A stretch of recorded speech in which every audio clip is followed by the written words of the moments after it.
अभी हाल ही में रीवा में 14 वर्षीय बच्चे को एक कुत्ते ने गले पर काट लिया। बच्चे को यथावत 5 डोज एंटी रेबीज वैक्सीन की लगाई गई, उसके बावजूद वो बच्चा 25वें दिन मर गया रेबीज से। पूरा महकमा सकते में आ गया। क्या वैक्सीन 100% इफेक्टिव नहीं होती या ये वैक्सीन नकली आ रही है? फ्रेंड्स, ऐसा कुछ नहीं है। कुछ चीज़ें हमें जानने बहुत ज़रूरी हैं। कुत्ता या किसी भी जानवर का काटा हुआ अगर हमारे शोल्डर्स के ऊपर वाले हिस्से में है, यानी नेक, फेस एंड हेड पर है, तो उसको हम कैटेगरी सी का वुंड मानेंगे, यानी it is a serious matter. क्यों? क्योंकि इसका डायरेक्ट कनेक्शन ब्रेन से और स्पाइनल कॉर्ड से है।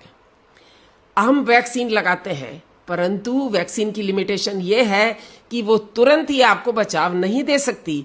वो आपके बॉडी में जाती है, इम्यून रेस्पॉन्स इवोक करती है, उसको लगते हैं 1 से 2 हफ्ते, जिसमें कि वो आपके बॉडी में एंटीबॉडीज बना पाती है। तब तक 1 से 2 हफ्ते में आपके पास कोई प्रोटेक्शन नहीं है। उसे प्रोटेक्शन देने के लिए उस टाइम पीरियड में हम लगाते हैं इम्यूनोग्लोबुलिन का इंजेक्शन। डॉक्टर आपके वेट के अनुसार आपकी डोज को कैलकुलेट करता है और इम्यूनोग्लोबुलिन का इंजेक्शन आपके वुंड के चारों तरफ इन्फिल्ट्रेट कर देता है और साथ में वुंड में भी कर देता है। उसका करने से क्या होता है कि जो वायरस लोकली वुंड में बैठा है वो नष्ट हो जाता है, और जब तक कि अपनी वैक्सीन फुली इफेक्टिव होती है तब तक ये इम्यूनोग्लोबुलिन 2 हफ्ते तक हमें प्रोटेक्शन दिए रहता है।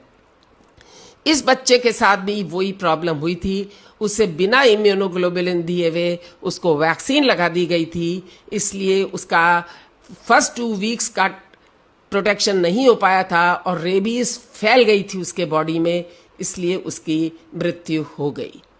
तो ध्यान रहे, शोल्डर के ऊपर के सारे वुंड्स को हमें सीरियस लेना चाहिए और उसमें इम्यूनोग्लोबुलिन लगवाना बहुत ज़रूरी है।